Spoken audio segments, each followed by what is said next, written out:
Hello, everybody, and welcome to today's Dynamics 365 Tech Talk. Today's topic is Engineering Change Management, Overview in Dynamics 365 SCM. My name is David, and I'll be your moderator today. We are broadcasting this session through Teams live events, and the audio can be heard through your device speakers. This session is being recorded on behalf of the Microsoft Corporation. When you join this event, your name, email address, and/or phone number may be viewable by other session participants in the attendee list. By joining, you are agreeing to this experience. The recording will be available on the Tech Talks Community Dynamics page within 5 business days. If you have questions for the presenters or need support, please use the Q&A panel located on the right side of your screen. Our presenters will be responding to your questions at the end of the presentation. Thank you for your patience during these announcements. Presenting for us today from Microsoft, we have Ann Krupke, Senior Solutions Architect, Minu Lal, Senior Solutions Architect, and Hirin Naik, Senior Solutions Architect. Ann, over to you. Thanks, David, and thank you everyone for joining us for our Tech Talk today on Engineering Change Management in Dynamics 365 Supply Chain Management. Let's get kicked off. This Tech Talk is the first in a series of 4 Tech Talks that we have planned on engineering change management. In this session, we will go through the overview of what the functionality is and the business processes it supports. The next 3 sessions will dive into setting up each of the 3 main processes in the product lifecycle: new product launch, product changes, and the product retirement process. To keep things interesting, we have a riddle of the day. Feel free to put your guesses in the chat, and the answer will be revealed at the end of the session. The riddle is, what did the electrical engineer say when she got shocked? Stay tuned to find out.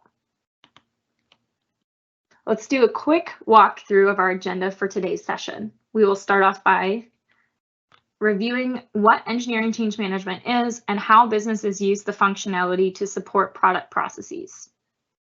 Then we're going to hand it over to Hiran to talk about what the common terminology we use is in Dynamics for ECM, which we'll reference throughout the rest of the series. Then Minu will take us through how to get ECM set up in your environment from a license configuration and feature enablement perspective, and we'll give you a brief demo on the 2 ECM workspaces in the system. We will wrap up the session with additional resources and guidance, and then spend the remaining time answering the questions from the chat. Let's dive in.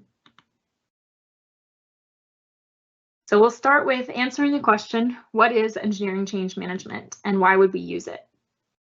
Engineering change management, which we abbreviate ECM, is a tool used by manufacturers to track and process updates to product information. They do this for a few main reasons. One reason is that engineering change management helps increase traceability within the product lifecycle. With ECM, the system has workflow that tracks requests for changes and records approvals throughout the change process. We also have visibility into the current states of our products across all of our operational entities, and we keep track of important product attributes. Another benefit of using ECM is that it allows for greater control in the product change process. We can have different owners of different products and route changes to the proper approvers. We can control what types of transactions the product is ready for, and we can implement mandatory checklists that products have to clear before they're ready for use.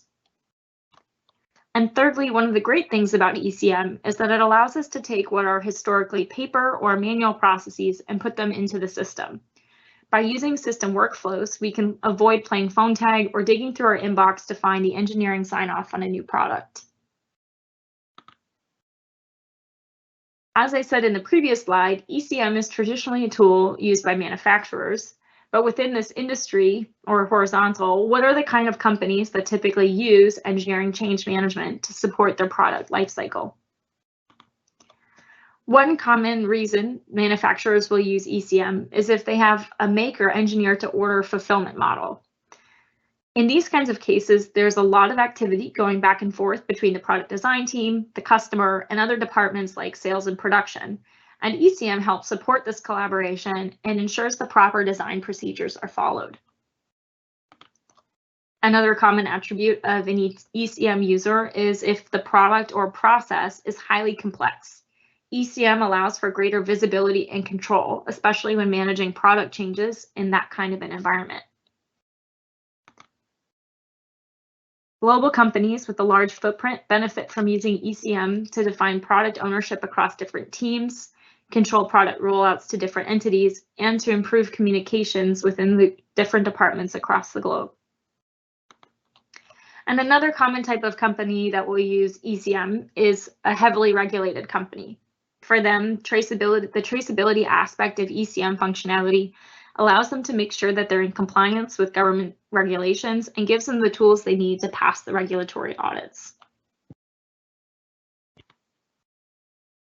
As I mentioned at the beginning of this session, we're going to spend the next 3 tech talks in this series talking about how you can set up and use ECM and Dynamics to support the product lifecycle. And these are the 3 processes that we've condensed the product lifecycle into that we'll focus on as we go through the next few series. For now, we will cover the high-level steps in each of these processes in this tech talk so we understand what are we talking about when we talk about business processes that ECM supports. First, let's talk about the new product creation process and how that process incorporates ECM and Dynamics. New product creation typically starts either as a part of a cyclical process of reviewing and updating product offerings, or as a result of a customer requesting a product that we don't currently stock. The first step in getting a new product set up is to define what the product will be and how we will make it.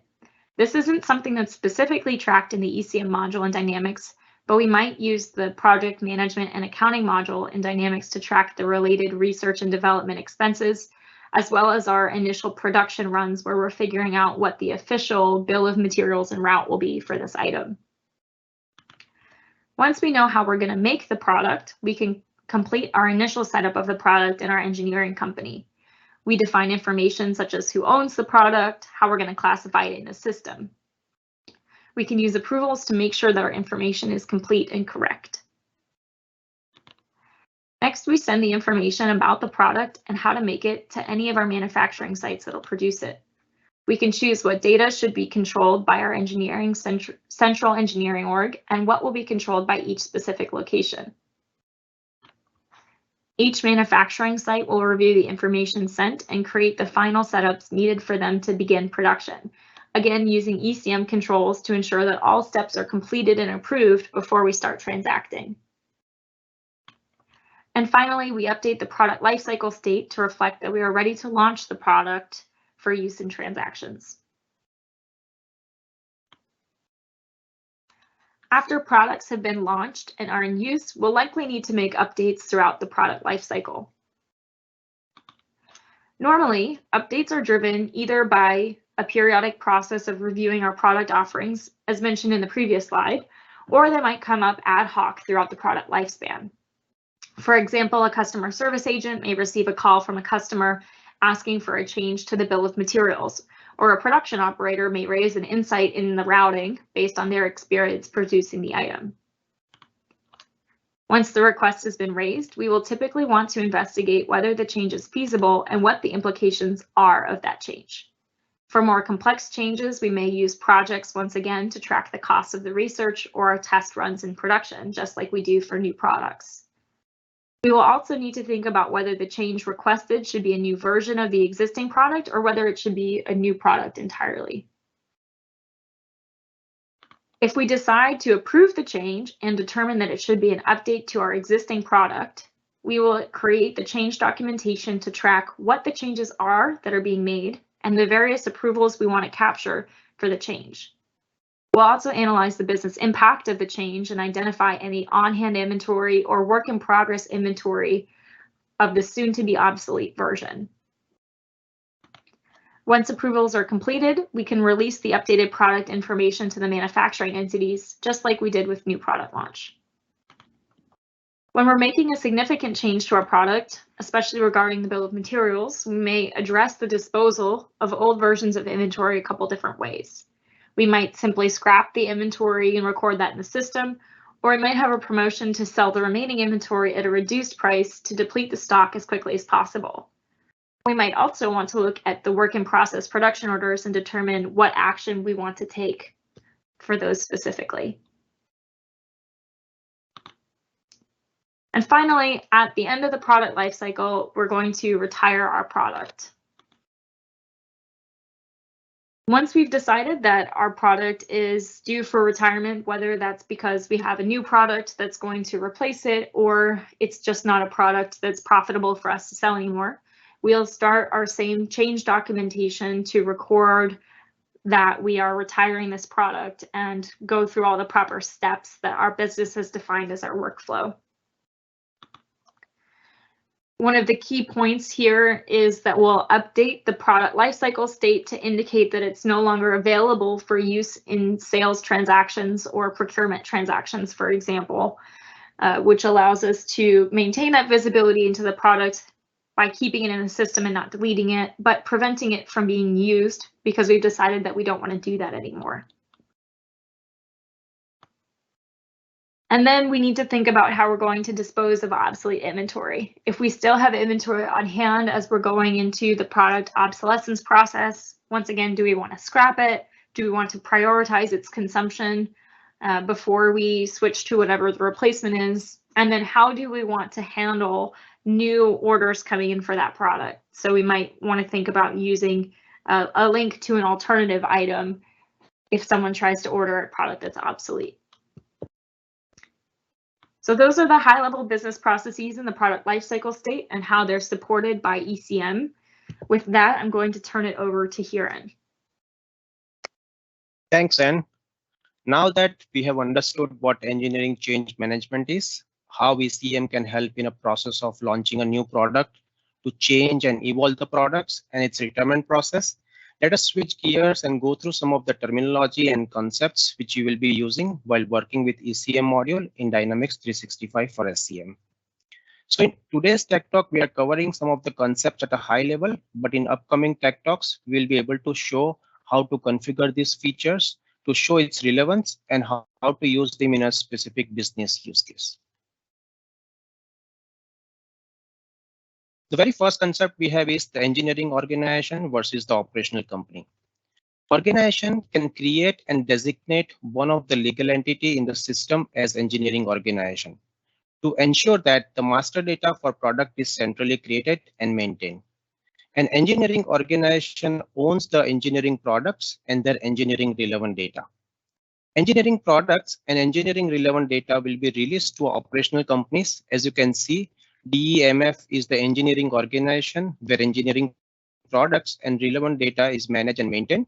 And eventually, the products will be released to the respective operational company, USMF and USSI. Engineering organization purpose is to manage engineering products. Hence, it is recommended to not do any transactions. Once products are released to the operational companies, they can be transacted against. So important thing to keep in mind while you decide on your engineering company, you need to decide, is it going to be one of your logistical companies? Do you need a separate one for easier data management? Take a decisions according to your needs as it cannot be changed later. Another important concept to understand is engineering product, variant, and version. Engineering products evolve during their product life cycle.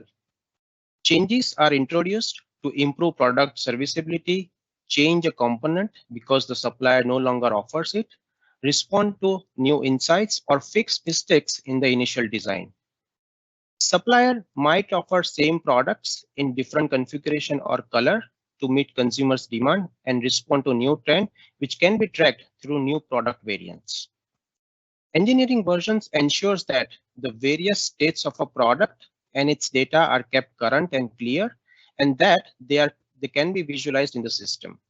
Typically, form fit function rule determine whether a change requires a new product, new version, or an update to an existing version.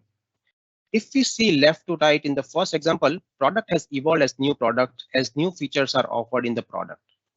In the second example, product has evolved as variants where there was a need to have same products with different colors.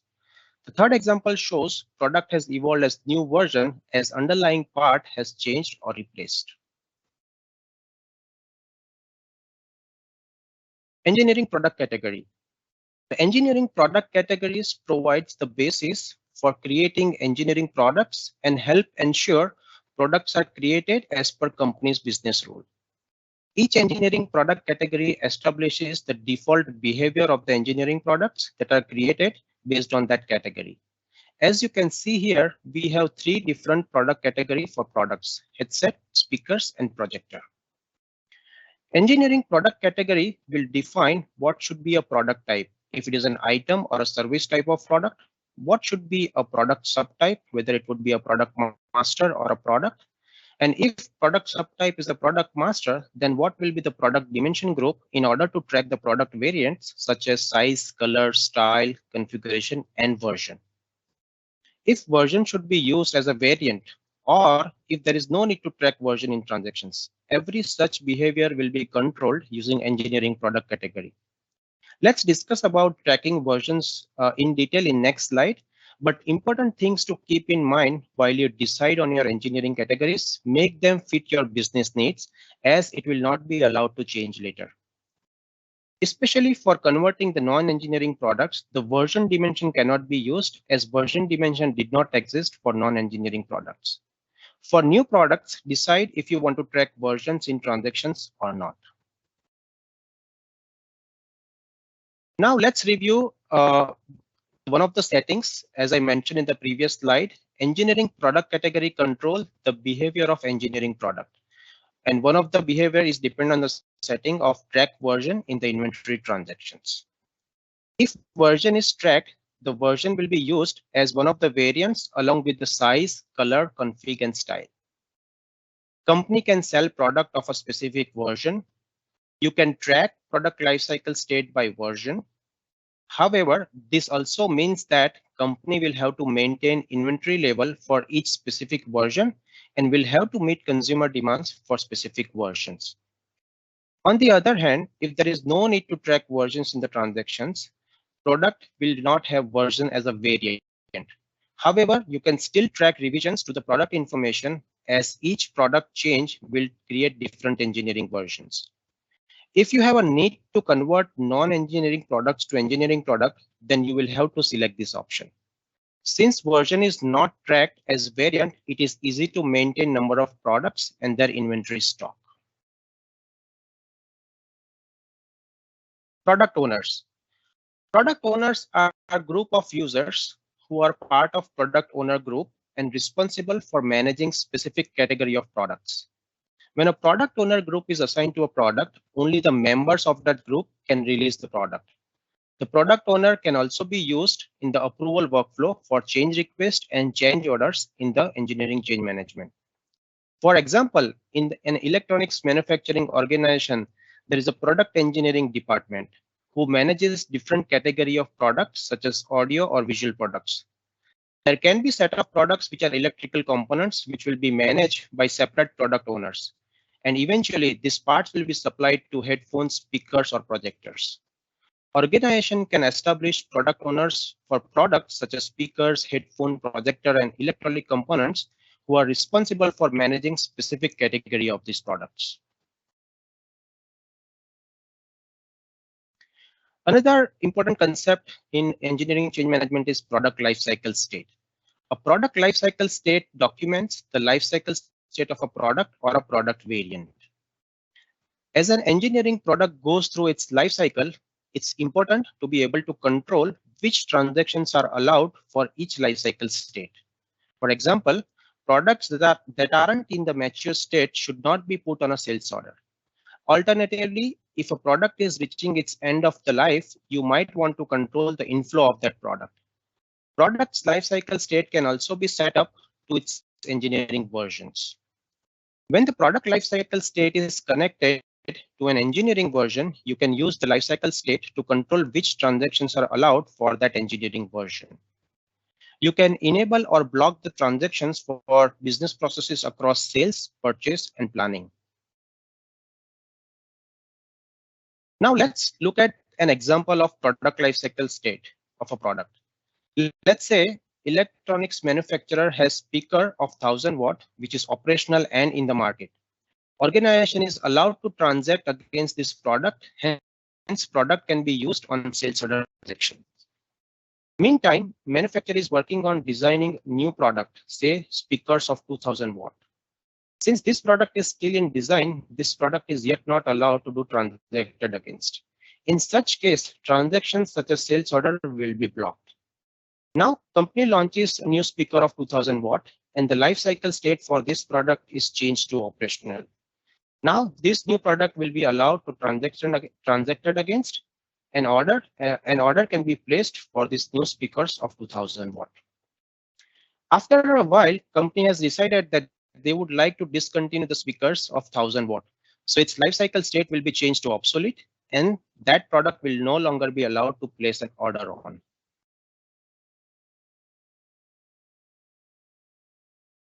Change request and change orders.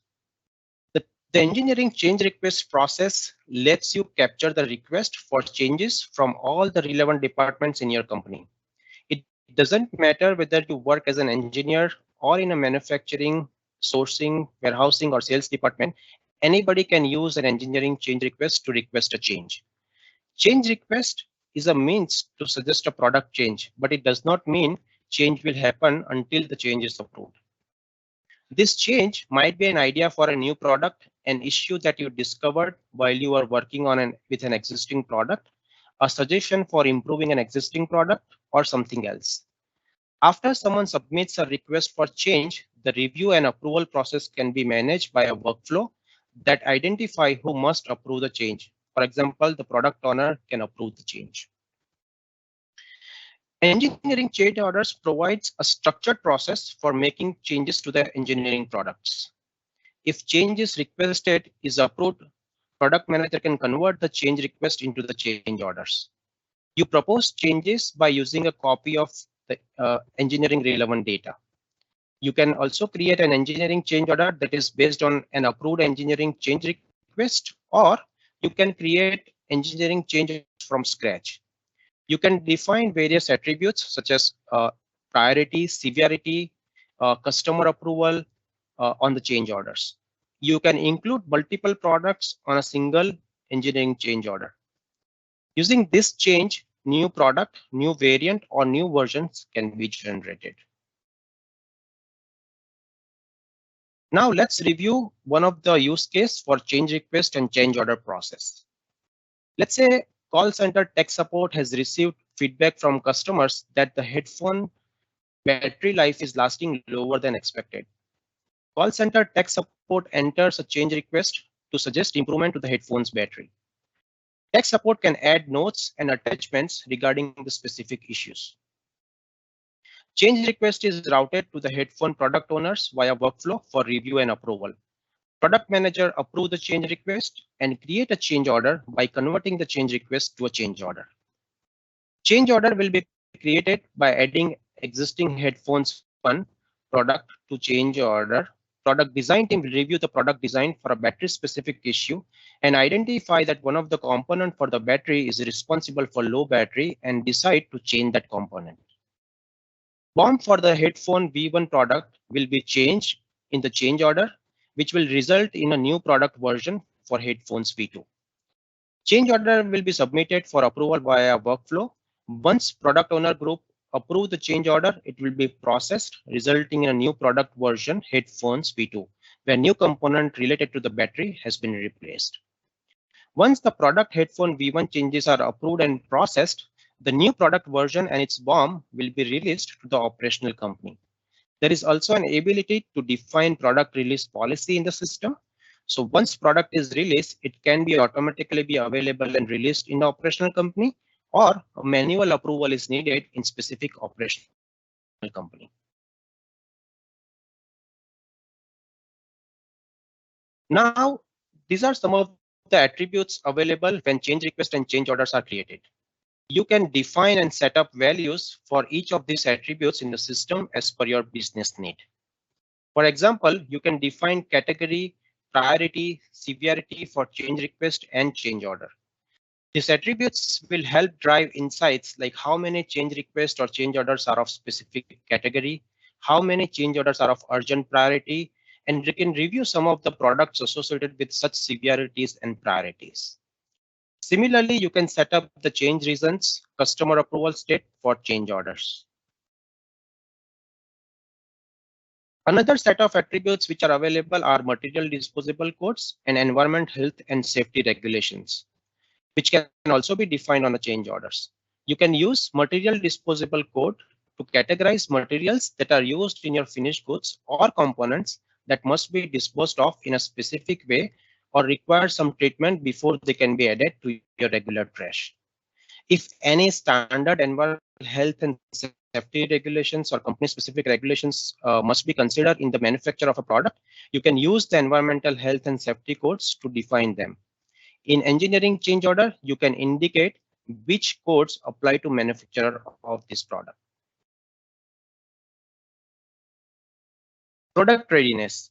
Readiness checks feature help ensures that all the master data has been specified for a product before it's used in the transaction.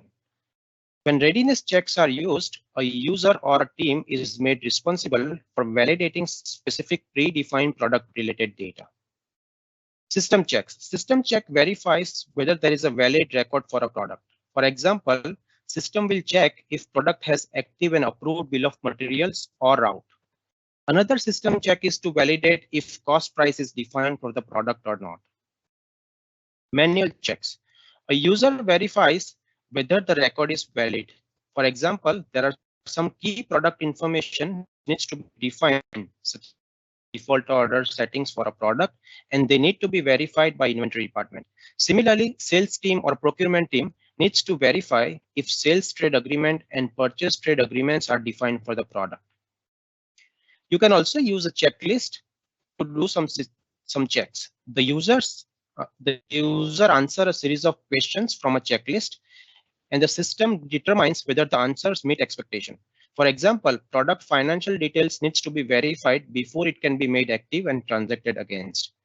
Checklist can be created to capture all the financial details. Similarly, marketing information and warehousing information can be captured as part of the checklist, and this checklist can be defined in the product readiness policy.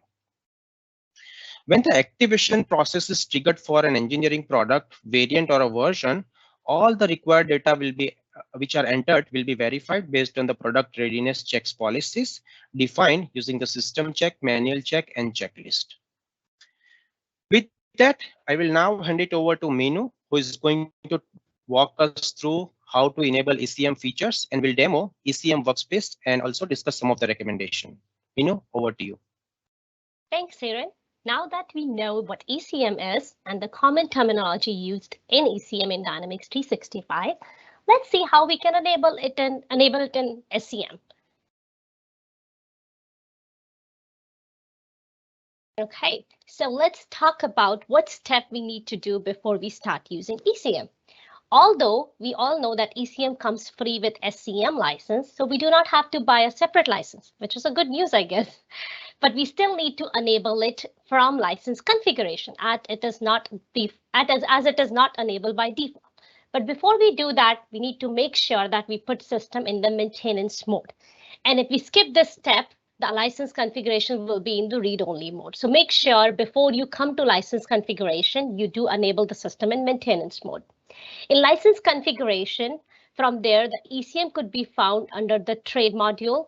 ECM itself is a standalone. It could be enabled as a standalone, but if you expand ECM node, you will find two more options, which could be enabled individually.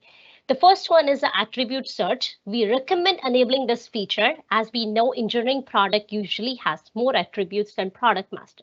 So this feature come in handy if you want to specify all non-standard characteristics, and later on you could use it to find products based on that.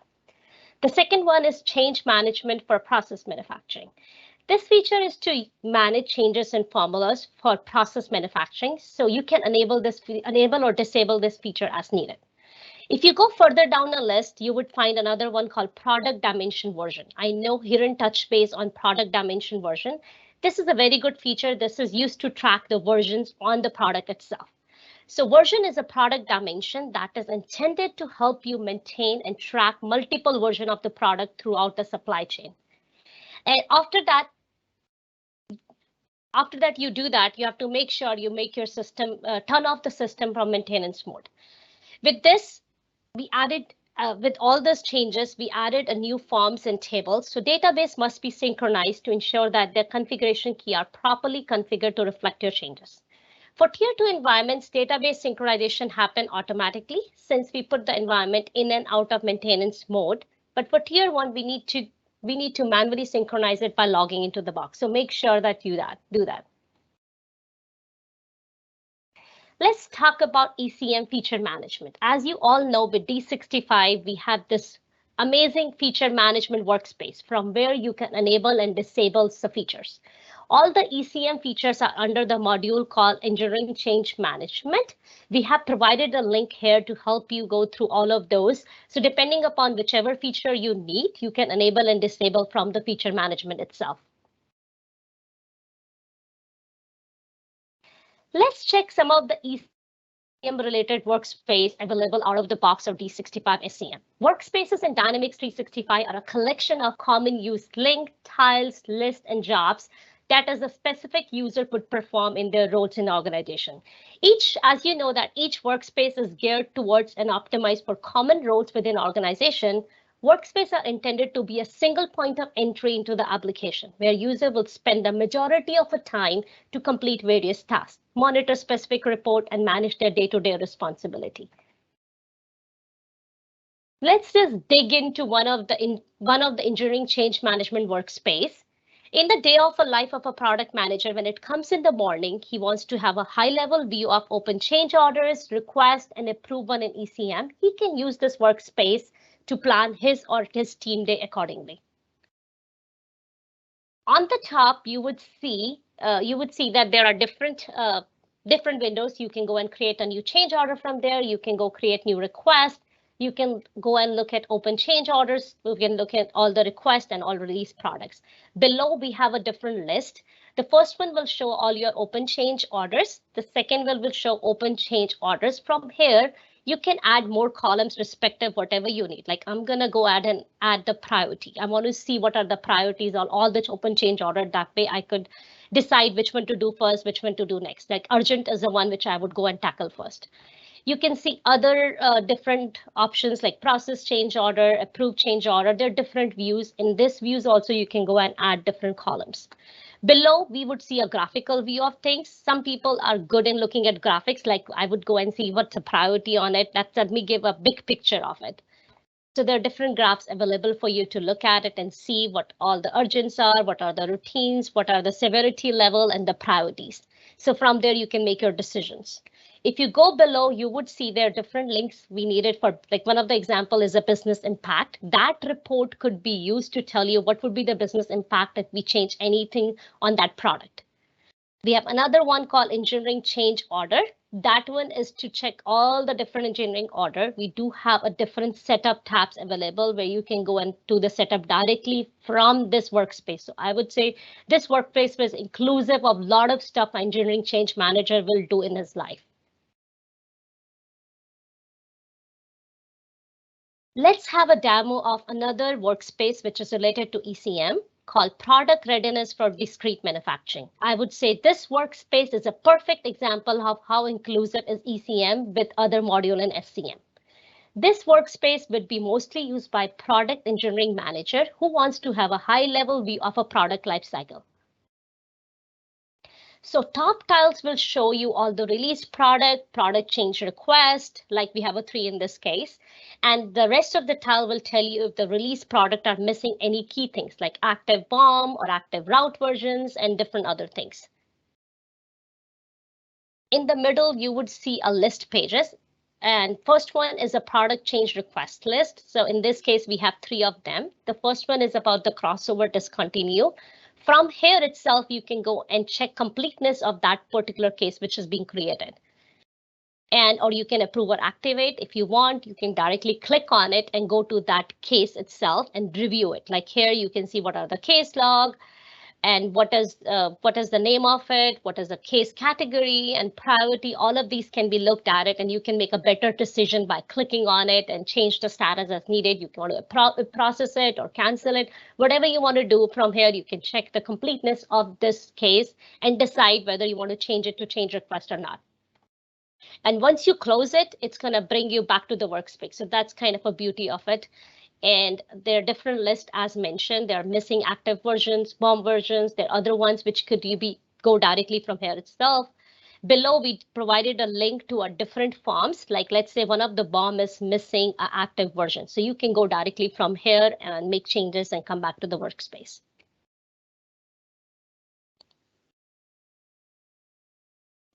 Now let's talk about different resources available to learn more about ECM, and we'll cover some basic recommendation along with it. All right, as we all know that first step of any implementation is to find out if it is right for your organization or business needs. So make sure that ECM or engineering change management is the right product for your business needs or serve your purpose.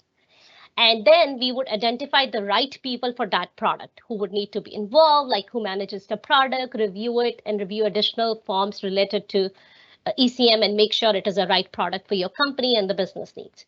Always make sure whenever you do anything new within SCM, make sure that you test those in a non-production environment. We do not want anything to be started directly in the production environment.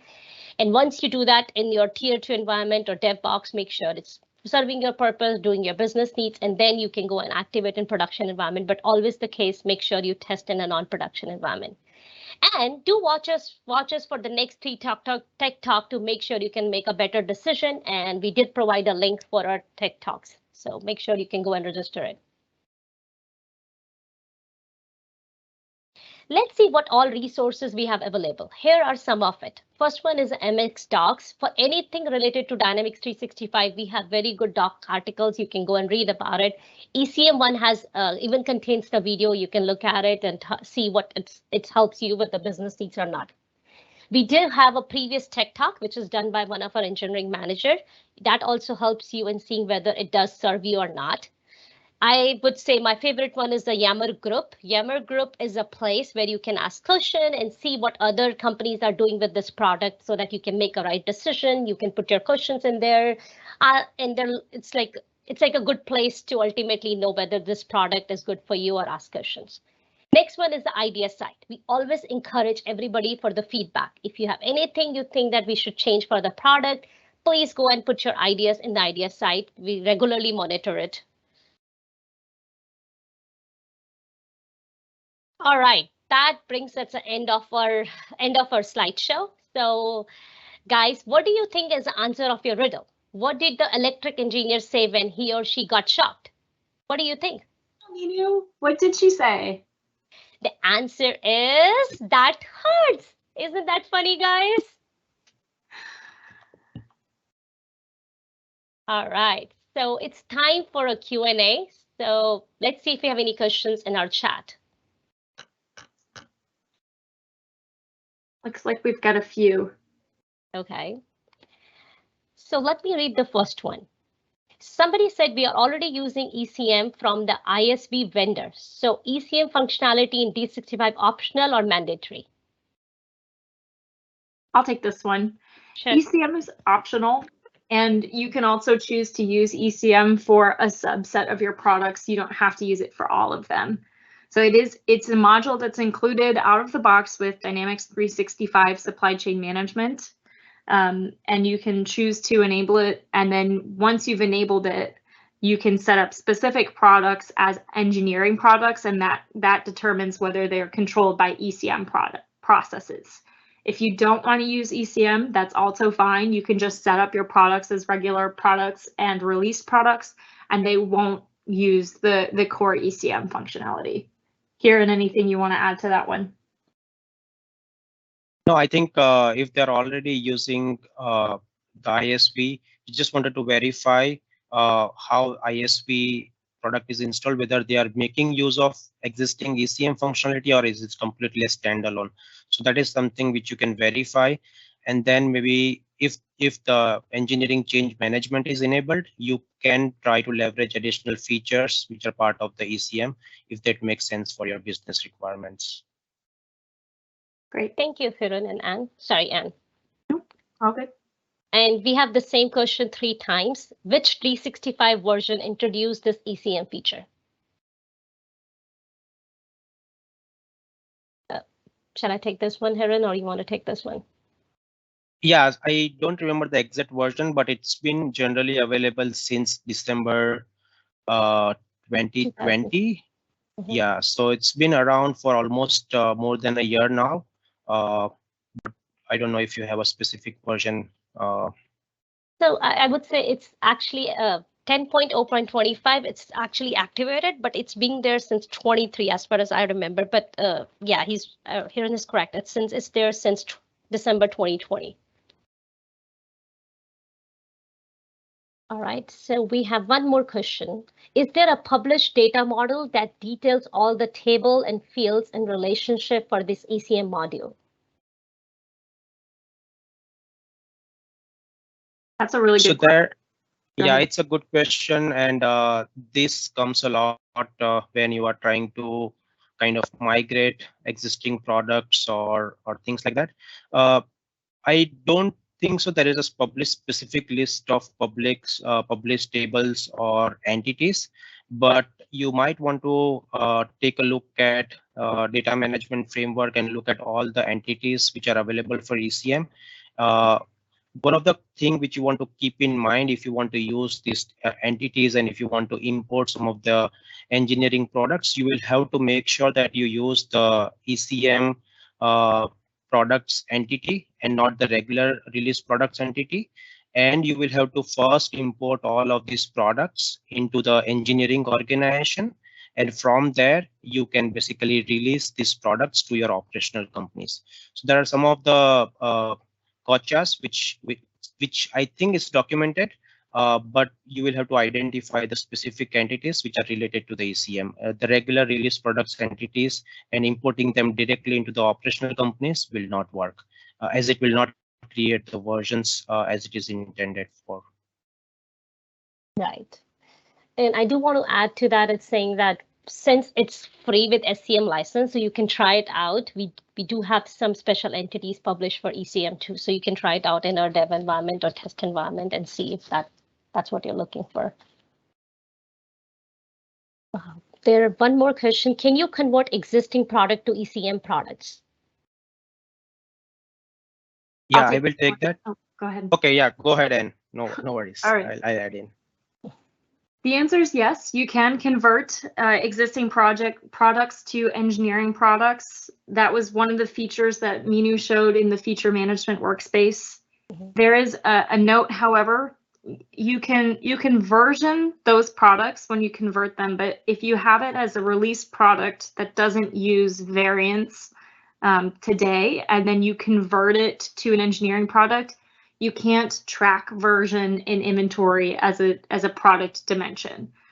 So there's a docs article that talks through this process. So there's a couple of constraints, but you still can convert it to an engineering product and use the engineering change orders, track the versions of it, just not as a product dimension. Hiran, anything you want to add to that? Yeah, and we have seen some scenarios with some other customers where they did have a custom dimension like revision, and they would and now they want to enable ECM and they would like to use version as a dimension. In that case, the standard functionality will restrict you, but you can do some extension and bypass some of the validation to basically convert those custom values of the revision dimension into a version dimension. So there is some kind of extension and customization required in order to reach to that level, but it is possible. Okay, thank you. I think the similar in this lines is another question. Why I cannot have a configured product, example, headphones red, headphones white, and change for each color and configuration the related version. Example, headphones red V01 and headphones red V02. Kind of confused with this question, but looks like he's trying to ask that why I cannot configure and manage for each color. Why can't I manage in the version instead of creating a variance for it? That's what it looks like.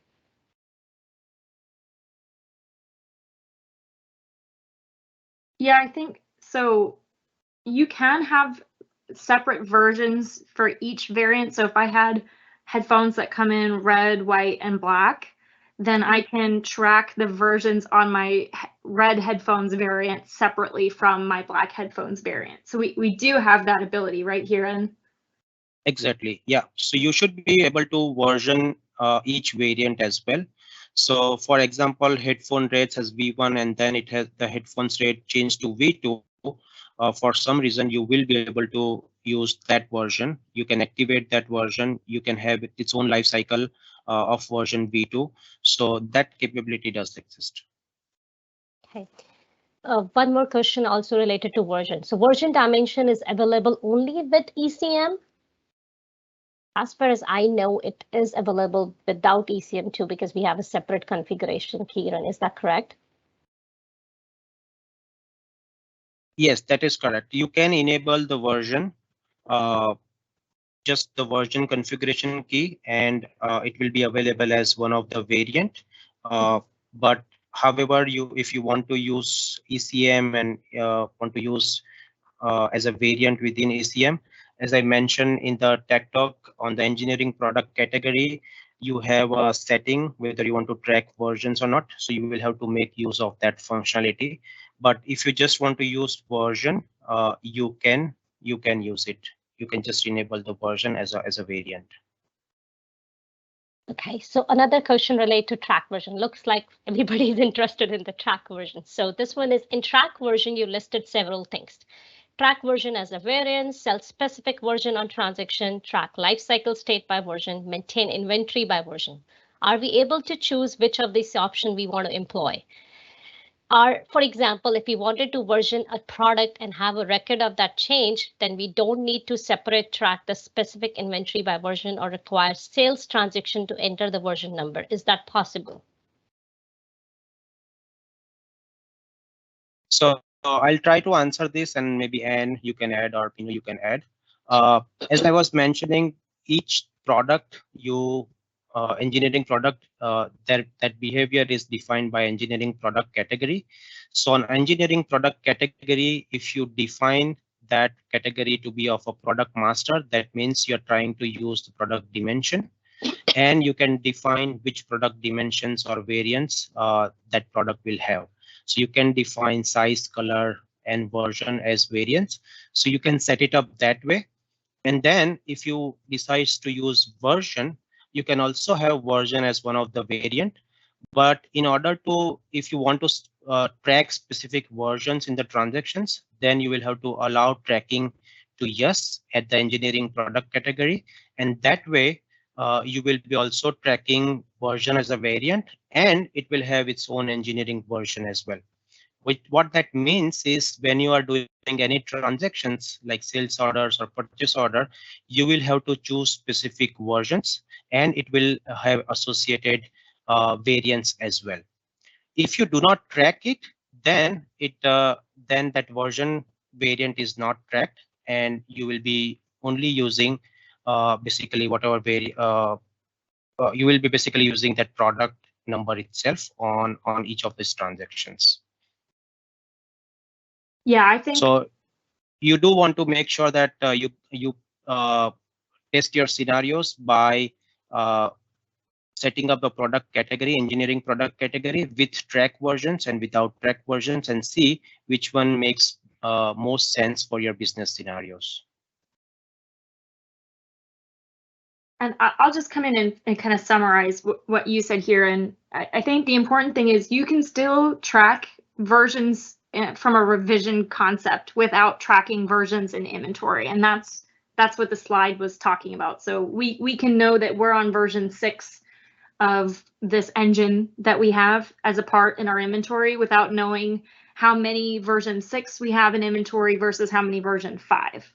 So we can still say this is a new version, here's all the documentation around the change, but we don't care if we're selling version 5 or version 6, it's all the same engine when it comes to sales. Just a really short way of saying what Hiran said. Thank you, Udon and Anne. Another question is from Nilesh. How to invoice change order? That's a good question. I know. I don't believe we have that functionality. but I do think it's interesting because I can understand you might want to do that if a customer is requesting the change and then they want you to go spend time and money figuring out how to do it, and then they should pay for it. I know of customers who have this model, Microsoft customers who have this model where the customer will pay for them basically to do the research and development on product changes. As far as I know, we can't do that through a change order, but you could use a project in Dynamics to track the time and expenses of developing a new product or changes to a product, and then invoice against the project to get the customer to pay for it. Right. As we said that it's embedded within the D365 SCM, so you can always use a project to invoice it. So thank you, Anne. The next question is from Webhub. How is the change management different from the case management feature available, as case management is really well integrated with all the modules? So would it be a prudent decision to implement ECM if one is already using a case management? I'll start, and then Minu or here, and if you want to jump in, go ahead. But essentially, you're right. Case management is a really solid tool that is well integrated with all of the modules that we have in Dynamics. And if that's working for you, then maybe you don't need ECM. But ECM takes case management to another level. I think we have a lot more information that we can track. We have the concept of versioning of products. So you get more traceability, more control around, hey, I don't want this product to be used in sales yet because it's not approved. So it's ECM is a level up in terms of functionality that's available, but that doesn't mean everybody needs to use ECM. I agree with you, Anne. I mean, if you want to have more functionality related to all the questionnaire and how to release cycle and all, then you should use it. Otherwise, if you're already using case management and serving your business need, we do not need that. Okay, the next question is, how long has ECM been embedded in D365? I think we already answered that question. The next one is, with regard to product readiness, currently there is a fixed list of system and manual checks. Are there more types of system manual check in the pipeline, or maybe a possibility to configure system manual check yourself in the future?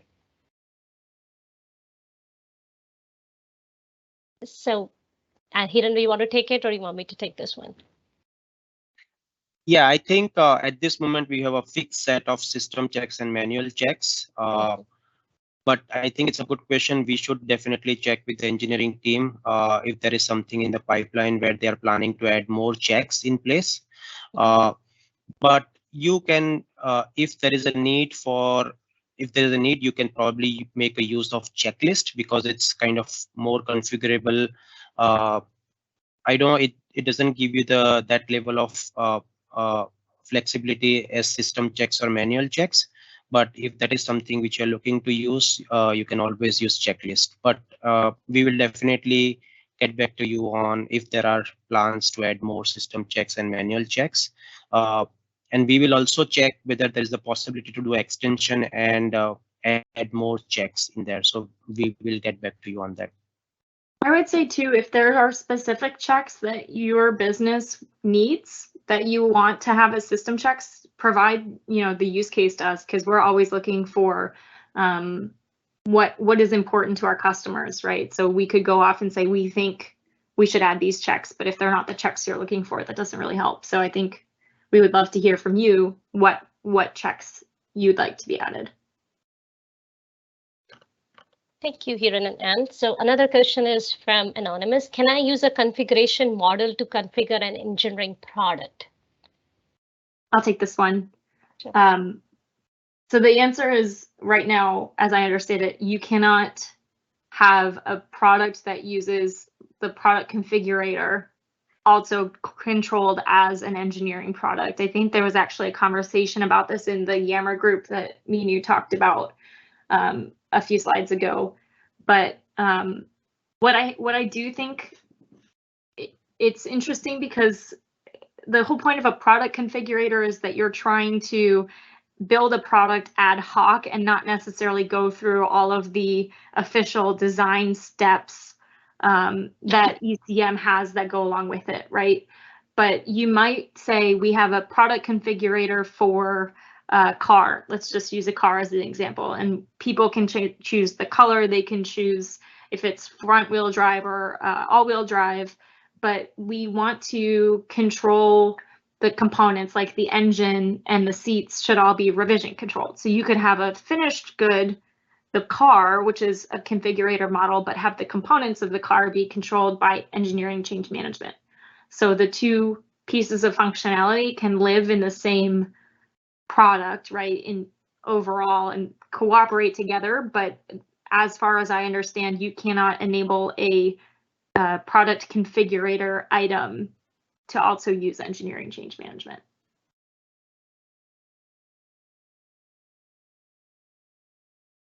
Kieran, you want to add anything there?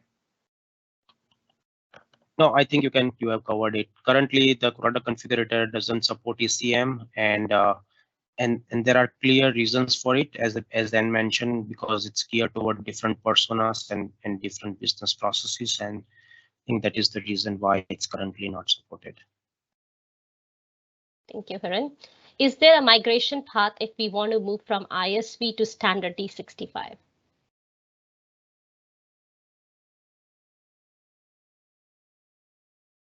Yeah, currently we don't have anything published, but I think we would like to understand that scenario more.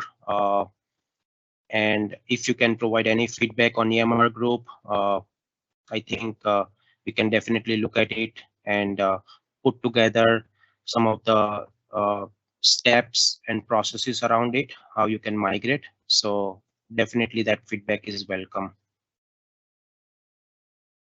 Okay, the next question is, in the context of discrete production, does ECM make it possible to manage the replacement of the article at the level of the BOM of the production order when there is a stock shortage? The answer is it depends, which is a fun answer. So if you know that it's going to be a stock shortage and you need to do an alternative BOM for a certain time frame, ECM is definitely something that you could use to track that. If we're talking about I release a production order to the floor and then realize I don't have something to make it right now for this one specific order, I don't know that ECM supports that process as well as it would support the process of saying for the next month, we're going to have a different BOM because of a known supply shortage. I don't know if that makes sense here, or Minu, if you want to add anything. I think you answered it right, and it depends upon the need. Next question is, do readiness check have a due date?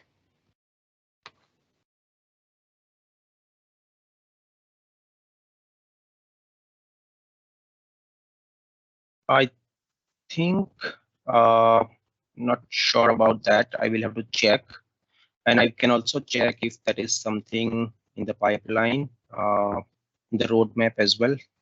But I don't have a good answer for that. But I can definitely check and get back to you.